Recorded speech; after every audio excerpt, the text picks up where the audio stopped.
Você acredita que pensa por conta própria, que suas opiniões sobre política, economia, guerras, crises foram formadas através de raciocínio independente, que você leu, comparou fontes, chegou a conclusões. Mas há um problema estrutural nessa narrativa. Você nunca esteve na guerra sobre a qual opina, nunca entrou no Banco Central, nunca viu os documentos classificados, você não conhece a realidade diretamente. Você conhece representações da realidade, imagens, textos, declarações, vídeos, estatísticas, entregues a você por intermediários. Walter Lippmann, em 1922, chamou isso de pseudo-ambiente. O ambiente que você habita mentalmente não é o mundo real, é uma construção. E quem constrói essa representação controla o que você pensa ser verdade, não através de força, através de seleção, do que você vê, do que você não vê, do enquadramento, da repetição, da ênfase. Sua opinião não foi roubada. Ela foi entregue a você, embalada como conclusão pessoal. Este não é um problema de caráter. É um problema arquitetural. E ele começou no exato momento em que milhões de pessoas precisaram governar juntos sem nunca poderem se encontrar. A democracia moderna enfrenta um dilema estrutural que nenhuma constituição resolve. Quando uma sociedade tem milhões de habitantes, dispersos geograficamente, operando sistemas econômicos e políticos de complexidade incompreensível para qualquer indivíduo isolado, como essas pessoas podem tomar decisões coletivas informadas? A resposta clássica é sedutora, através do debate público livre e acesso à informação. Mas Walter Lippmann identificou a falha arquitetural em 1922, quando publicou Public Opinion. O cidadão comum não tem tempo, recursos ou capacidade cognitiva para processar a totalidade do conhecimento necessário para opinar sobre todas as questões que afetam sua vida. Tarifas comerciais, taxas de juros, tratados internacionais, regulação sanitária, política energética, acordos militares, legislação trabalhista. O volume de informação necessária excede em ordens de grandeza a capacidade de processamento individual. Um ser humano médio trabalha 8 horas por dia, cuida da família, resolve problemas cotidianos. Não há tempo para dominar teoria monetária, relações internacionais, epidemiologia, engenharia nuclear e filosofia política simultaneamente. Então, o que acontece? O cidadão passa a depender de simplificações, estereótipos, narrativas condensadas, símbolos que reduzem complexidade a algo consumível. Alguém precisa traduzir os tratados diplomáticos em manchetes, os dados econômicos em interpretações, as nuances geopolíticas em histórias com mocinhos e vilões. E quem faz essa tradução controla a percepção da realidade, não por conspiração, por necessidade estrutural. A democracia de massas exige intermediários cognitivos, pessoas e instituições que processam complexidade e entregam simplicidade. E intermediários cognitivos têm poder de enquadramento. Decidem qual informação é relevante, qual contexto histórico mencionar, qual especialista credenciar, qual ângulo enfatizar. Lippmann não estava criticando.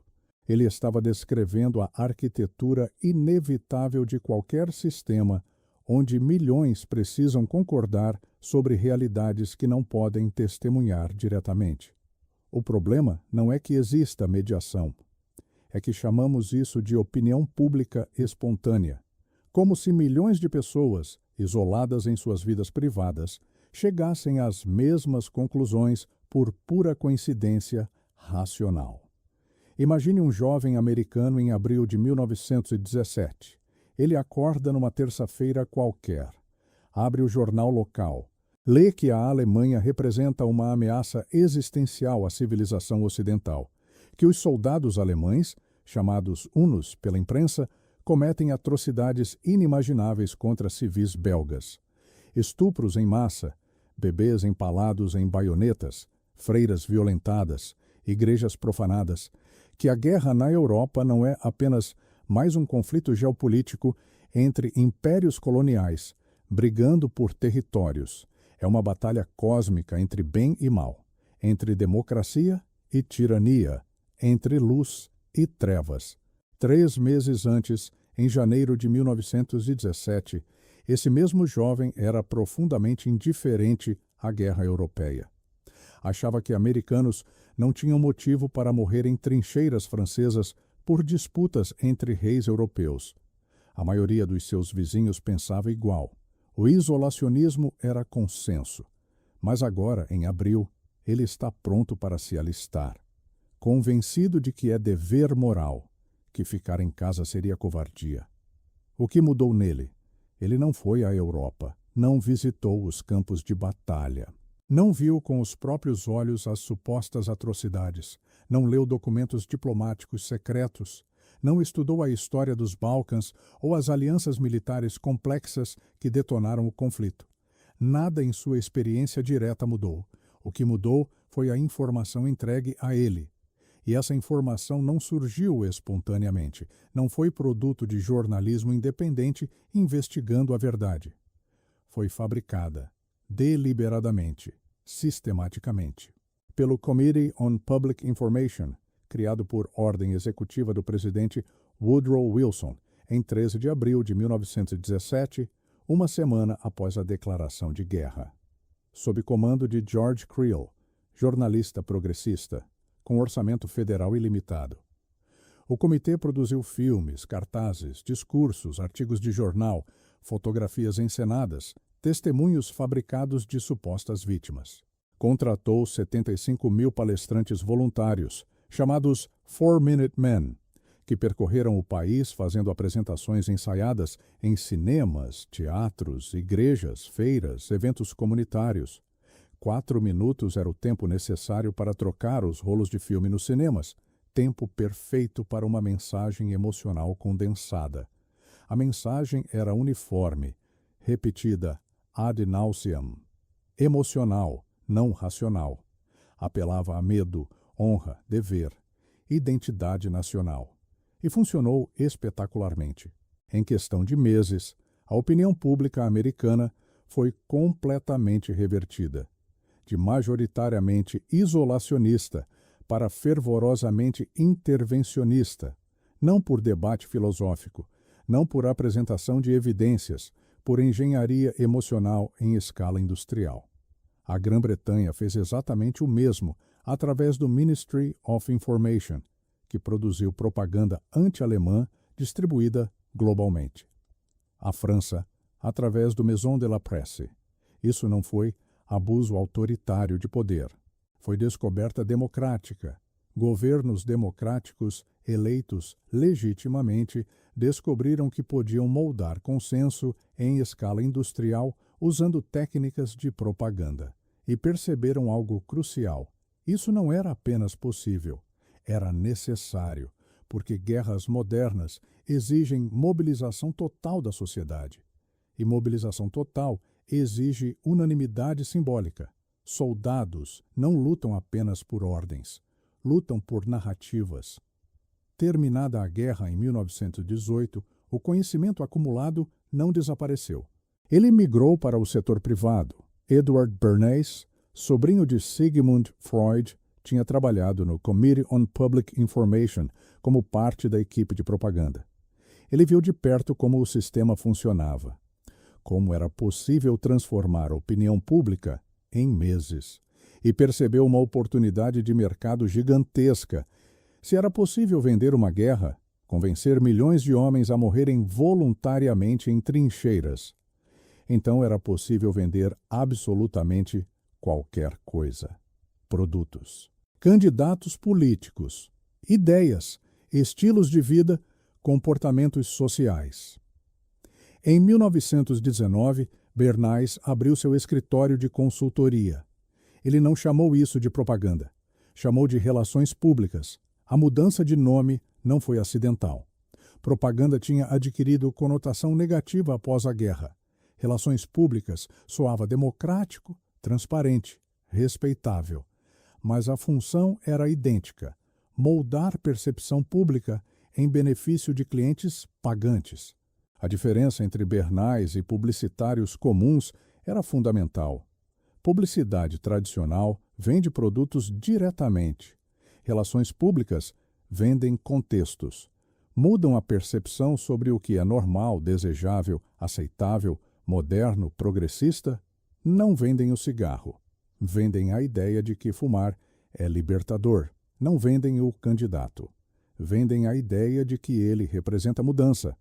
Bernays aplicou sistematicamente conceitos psicanalíticos freudianos ao controle de massas. Seu tio, Sigmund Freud, havia demonstrado que seres humanos não são racionais. São governados por desejos inconscientes, medos primitivos, necessidades emocionais. Bernays transformou isso em método. Ele não apelava à razão das pessoas, apelava aos seus instintos, às suas inseguranças, às suas aspirações de status, à necessidade de pertencimento ao grupo. Em 1929, a American Tobacco Company o contratou para resolver um problema comercial. Mulheres representavam metade da população, mas não fumavam em público. Era considerado comportamento vulgar, imoral, inadequado para senhoras respeitáveis. Um tabu social sólido. Bernays não fez campanha publicitária convencional anunciando cigarros para mulheres. Isso seria ineficaz porque atacaria o tabu frontalmente. Em vez disso, ele encenou um evento público, contratou modelos jovens, atraentes, modernas. Instruiu-as a participar da Parada de Páscoa em Nova York, evento tradicional frequentado por famílias.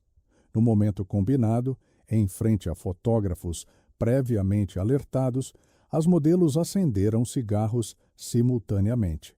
Bernays havia previamente consultado um psicanalista, que sugeriu associar cigarros a símbolos fálicos, representações de poder masculino que mulheres poderiam se apropriar como ato de igualdade.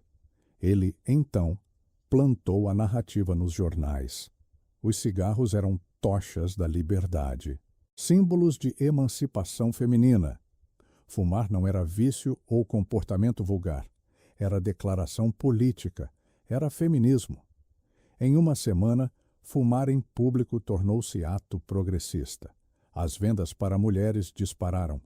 Bernays chamou sua metodologia de Engineering of Consent. Engenharia do consenso, não manipulação, porque manipulação soa negativo, implica engano. Ele argumentava, em livros e palestras, que as massas eram fundamentalmente irracionais e perigosas quando deixadas às próprias decisões. Alguém, uma elite esclarecida, tecnicamente competente, precisava guiá-las, para o próprio bem delas, para o bem da estabilidade social. Ele trabalhou para presidentes americanos, grandes corporações, governos estrangeiros. Foi contratado pela United Fruit Company para fabricar consenso americano favorável ao golpe na Guatemala em 1954. Trabalhou em campanhas anticomunistas durante a Guerra Fria. Promoveu campanhas de saúde pública. Tudo usando exatamente os mesmos princípios. Identifique o desejo inconsciente do público-alvo. Associe seu produto, ideia ou político a esse desejo. Repita a associação através de múltiplos canais até que pareça verdade natural, óbvia, inquestionável. A opinião pública não nasce organicamente. Ela é construída tijolo por tijolo. Gaetano Mosca, sociólogo italiano, observou em 1896, em sua obra Elementi di Scienza Politica, que toda sociedade política, democrática, aristocrática ou autoritária, é invariavelmente governada por uma minoria organizada que domina uma maioria desorganizada. Isso não é julgamento moral sobre justiça ou injustiça. É constatação estrutural sobre como o poder funciona em qualquer coletividade humana acima de determinado tamanho. A minoria vence não porque é moralmente superior ou mais inteligente. Vence porque está coordenada, organizada, age com propósito comum. A maioria perde não porque é estúpida ou covarde, perde porque está dispersa, atomizada. Cada indivíduo focado em sobrevivência pessoal. Coordenação vence números. Sempre venceu, em todas as sociedades conhecidas. Mas Mosca identificou algo mais profundo e relevante para entender opinião pública. Toda elite governante, em qualquer sistema político, precisa de uma fórmula política, um conjunto coerente de crenças, mitos, narrativas e símbolos que torna seu poder legítimo aos olhos dos governados, que transforma dominação em autoridade aceita. Na Europa medieval, a fórmula política era o direito divino dos reis. Deus escolheu, pessoalmente, o monarca. Questionar o rei era questionar a vontade divina. A hierarquia social refletia a ordem cósmica estabelecida pelo Criador. Desafiar o sistema era heresia. Nas democracias modernas, a fórmula política é radicalmente diferente em aparência, mas estruturalmente similar em função. O poder emana do povo. Governantes são escolhidos através de eleições livres. Leis são aprovadas por representantes eleitos. O governo serve ao interesse público. Cada cidadão tem voz igual através do voto. Mas observe a contradição estrutural. Se o poder realmente emanasse do povo de forma espontânea e direta, a elite não precisaria fabricar consenso. A necessidade de engenharia sistemática do consenso revela algo inconveniente sobre a fórmula política democrática. Ela é um mito funcional. Não porque o povo não vote, ele vota. Não porque eleições sejam fraudadas. Geralmente, não são. Mas porque o voto ocorre dentro de limites cuidadosamente construídos e administrados. As opções entre as quais você escolhe foram pré-selecionadas. Os temas sobre os quais você opina foram pré-definidos como relevantes. O enquadramento através do qual você interpreta eventos foi pré-determinado por intermediários que você não elegeu. Você tem liberdade de escolha, mas não tem liberdade de definir as escolhas disponíveis. Mosca não estava defendendo ditadura ou aristocracia. Ele estava descrevendo a mecânica universal do poder político. Toda elite, para governar com eficiência, precisa que os governados acreditem que o sistema é justo, inevitável, natural ou necessário. Quando acreditam nisso, obedecem voluntariamente. Internalizam as regras, policiam a si mesmos e aos vizinhos. E obedecer voluntariamente é infinitamente mais eficiente que obedecer sob ameaça constante de violência. Violência é cara, requer vigilância permanente, gera ressentimento, produz resistência, consenso é barato, autossustentável. Transforma a dominação em ordem natural. A fórmula política da democracia liberal moderna é: você é livre porque pode votar, e você vota porque é livre. Circular. Autorreferente, mas funcionalmente eficaz. Porque o que você vota, quais questões são apresentadas como urgentes, quais soluções são consideradas viáveis. Tudo isso foi decidido antes de você entrar na cabine, não por conspiração centralizada, por administração estrutural e descentralizada do possível. Imagine alguém hoje, neste exato momento, formando opinião sobre um conflito internacional complexo. Digamos, uma guerra civil em um país distante da África, Ásia ou Oriente Médio. Essa pessoa nunca esteve naquele país, nunca visitou a região, não fala a língua local, não estudou a história milenar dos grupos étnicos envolvidos, não leu os textos religiosos que fundamentam as disputas, não tem acesso a documentos governamentais classificados. Não conhece pessoalmente nenhum dos líderes das facções. Não compreende as dinâmicas econômicas locais, as disputas por recursos naturais, as influências de potências estrangeiras. Tudo, absolutamente tudo, o que essa pessoa sabe sobre aquele conflito chegou através de telas. Um vídeo de 90 segundos no noticiário. Uma thread de 10 tweets de um jornalista correspondente. Uma matéria de 3 parágrafos em um portal de notícias. Um documentário de 45 minutos no streaming. Uma entrevista com um especialista que ela nunca tinha ouvido falar antes. Clipes editados de declarações de líderes políticos, fotografias chocantes de destruição e sofrimento, e com base exclusivamente nesses fragmentos desconectados, processados em menos de uma hora de atenção total, ela forma uma opinião firme, sólida, emocional, sobre quem é culpado e quem é vítima, sobre quem deveria ser punido internacionalmente, sobre qual facção merece apoio, sobre o que seu próprio país deveria fazer, enviar armas, impor sanções, intervir militarmente ou permanecer neutro. Ela não está sendo irracional em ter opinião. Ela não está sendo arrogante ou preguiçosa. Ela está estruturalmente impossibilitada de ter conhecimento direto. A realidade daquele conflito está geograficamente inacessível, linguisticamente incompreensível, politicamente opaca. Então, ela depende de intermediários, de pessoas e instituições que dizem ter conhecimento direto. E esses intermediários não entregam realidade bruta e não processada. Isso seria incompreensível, caótico, inutilizável. Eles entregam narrativa, selecionada, editada, simplificada, enquadrada, transformada em história com começo, meio e vilões identificáveis. O algoritmo da rede social escolhe qual vídeo ela vê primeiro, com base em engajamento prévio e perfil psicológico. O editor do jornal escolhe qual fotografia acompanha a manchete, a criança ferida ou o soldado armado. O produtor do documentário escolhe quais testemunhas entrevistar e quais deixar de fora. O especialista convidado para comentar escolhe qual contexto histórico mencionar, a colonização europeia ou os conflitos tribais anteriores. Cada escolha é um filtro. Cada filtro remove informação, e o acúmulo sistemático de filtros constrói uma realidade paralela. Walter Lippmann chamou isso de pseudoambiente em 1922, o ambiente mental no qual você vive, que parece real, que gera emoções reais, que produz convicções absolutamente sinceras, mas que não é o território, é o mapa.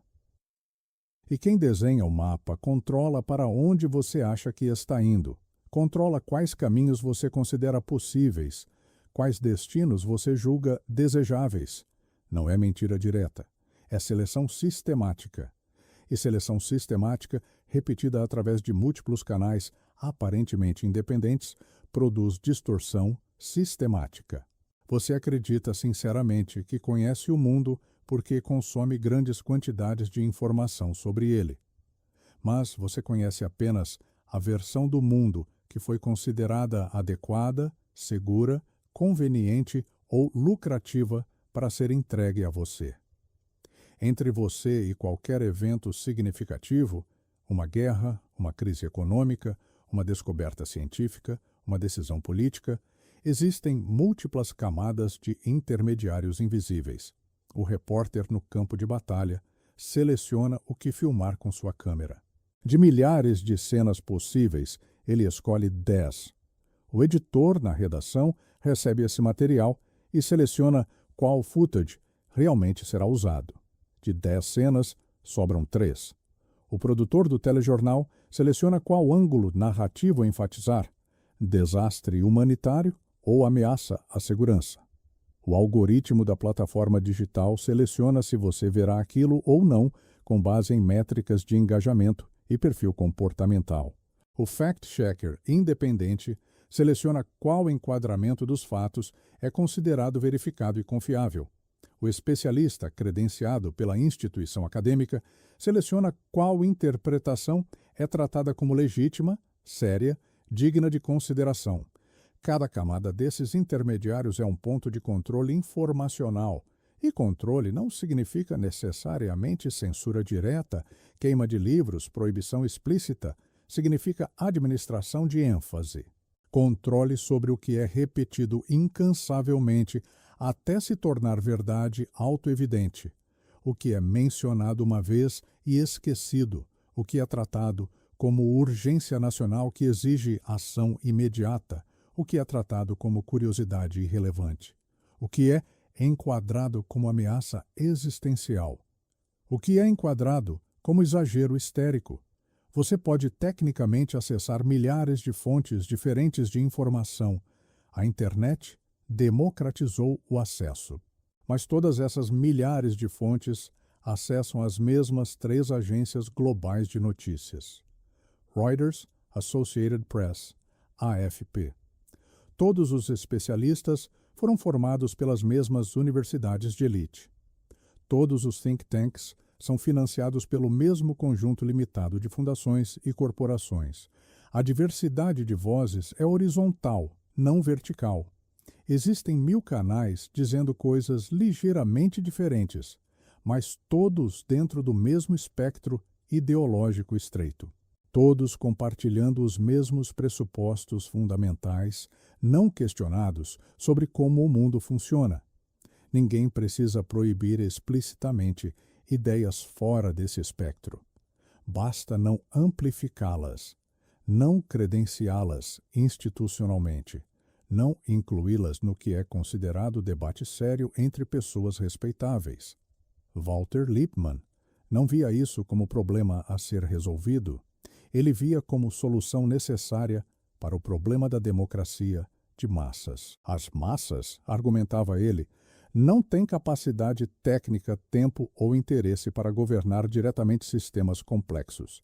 Então, é estruturalmente necessário que especialistas, uma elite técnica educada, treinada, responsável, administrem o fluxo de informação que chega às massas, não para enganá-las maliciosamente, para simplificar realidades incompreensíveis, para tornar o mundo governável, para permitir que decisões sejam tomadas.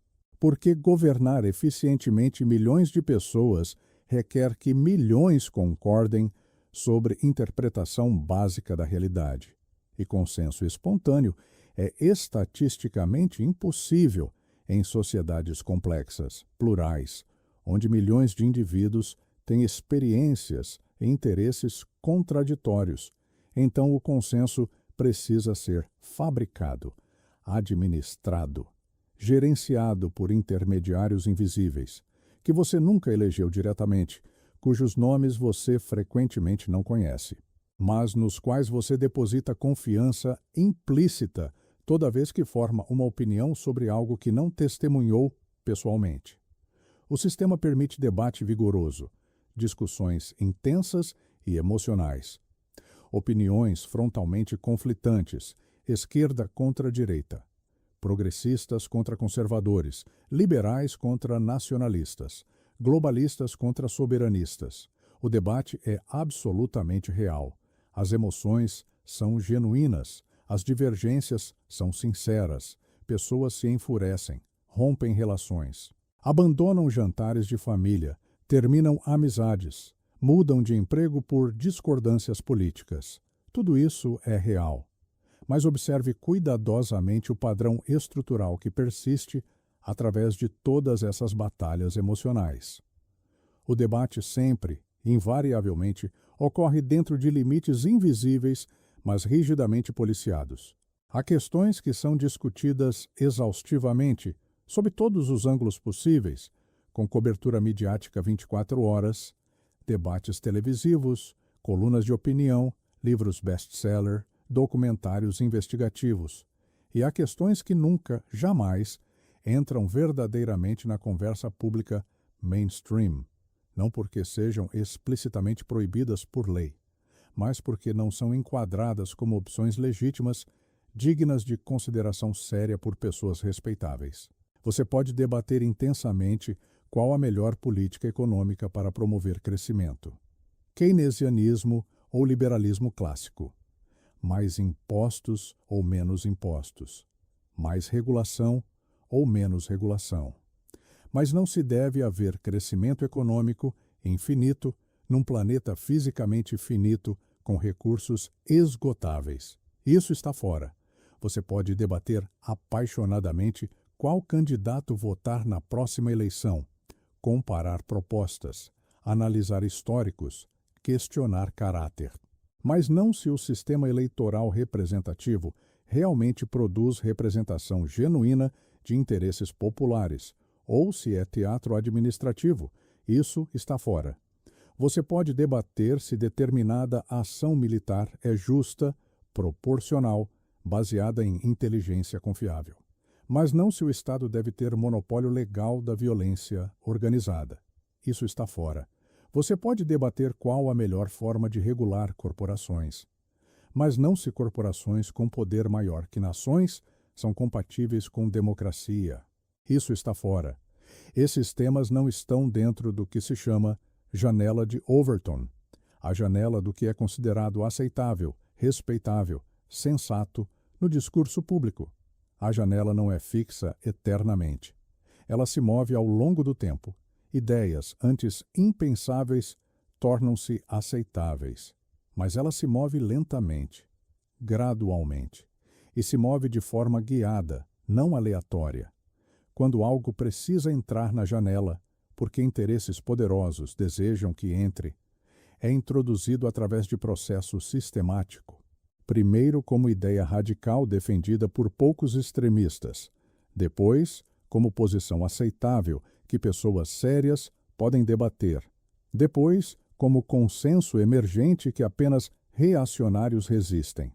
O processo não é consciente e centralizado, é administrado organicamente através de repetição, credenciamento acadêmico, associação com símbolos positivos. Ideias fora da janela não precisam ser refutadas argumentativamente. São simplesmente tratadas como extremismo, ignoradas por veículos respeitáveis. Ou pior, ridicularizadas publicamente. E o deboche, descobriu-se, é muito mais eficaz que contra-argumentação. Porque argumentar contra uma ideia a legitima como posição digna de refutação. Ridicularizar a deslegitima completamente. A torna impensável para pessoas que se veem como racionais e respeitáveis. Você pode discutir intensamente dentro do cercado, mas o cercado foi construído antes de você entrar no debate, e suas paredes são invisíveis até você tentar atravessá-las. A engenharia de consenso funciona com eficiência máxima porque você nunca percebe que está sendo moldada. Se você soubesse conscientemente que suas opiniões foram instaladas por processo externo, você resistiria. A resistência psicológica seria automática e intensa. Ninguém quer admitir que foi convencido por manipulação. Então o sistema inteiro funciona através da ilusão cuidadosamente mantida de autonomia cognitiva. Você sente genuinamente que chegou às suas conclusões por conta própria, que analisou fatos disponíveis, que pesou evidências contraditórias, que pensou criticamente, que usou lógica e razão. E, em certo sentido limitado, você realmente pensou. Seu cérebro realmente processou informações, realmente comparou alternativas, realmente chegou a conclusões. Mas todo esse processamento cognitivo aconteceu dentro de um ambiente informacional que foi pré-estruturado sem seu conhecimento ou consentimento. Edward Bernays entendia isso profundamente. Ele nunca dizia às pessoas diretamente o que pensar. Essa abordagem direta gera resistência. Em vez disso, ele criava situações, contextos e associações onde as pessoas inevitavelmente chegavam à conclusão desejada e sentiam que foi decisão totalmente autônoma. As tochas da liberdade são o exemplo perfeito. As mulheres não foram ordenadas por autoridade a fumar. Não foram convencidas por argumentos racionais sobre os benefícios do tabaco. Elas escolheram fumar, livremente, porque fumar foi engenhosamente associado à emancipação feminina, modernidade, independência, poder, igualdade. A escolha foi absolutamente real, mas o contexto simbólico no qual a escolha aconteceu foi fabricado. Walter Lippmann descreveu exatamente o mesmo mecanismo em linguagem diferente. As pessoas não reagem diretamente à realidade complexa e incompreensível. Elas reagem a estereótipos mentais simplificados, imagens internas, modelos cognitivos que organizam o caos em padrões reconhecíveis. Se você conseguir inserir o estereótipo correto na mente das pessoas, A reação subsequente é amplamente previsível. Não há necessidade de controle comportamental direto e visível. Basta controlar os estereótipos disponíveis no ambiente cultural. O inimigo externo ameaçador. O expert confiável vestindo jaleco branco. A vítima inocente que merece proteção. O perigo iminente que exige ação urgente. A oportunidade histórica única que não pode ser desperdiçada. Cada estereótipo aciona automaticamente uma resposta emocional específica, e emoção sempre precede raciocínio consciente. Quando você finalmente racionaliza sua posição, está apenas construindo justificativas elaboradas para uma conclusão que já aceitou emocionalmente milissegundos antes. Você acredita que consciência crítica e educação formal protegem contra manipulação. Mas consciência crítica opera sobre informações que você já recebeu através dos canais de distribuição controlados. Se a seleção aconteceu antes, se informações cruciais foram omitidas completamente, sua crítica permanece interna ao sistema. Você pode questionar interpretações, pode duvidar de fontes específicas, pode comparar versões conflitantes, mas não pode questionar o que foi totalmente omitido. Porque o omitido é, por definição, invisível. Você não sabe o que você não sabe. A opinião pública não é descoberta organicamente através do debate livre entre cidadãos autônomos. Ela é fabricada sistematicamente. Sempre foi fabricada. Desde o momento histórico preciso em que sociedades humanas se tornaram grandes demais, para que todos os membros conhecessem a realidade diretamente através de experiência pessoal. Desde que governar eficientemente passou a exigir consenso de milhões de pessoas que nunca se encontrariam cara a cara. Desde que decisões coletivas vinculantes passaram a depender de simplificações simbólicas compartilhadas. Isso não é falha moral de indivíduos corruptos.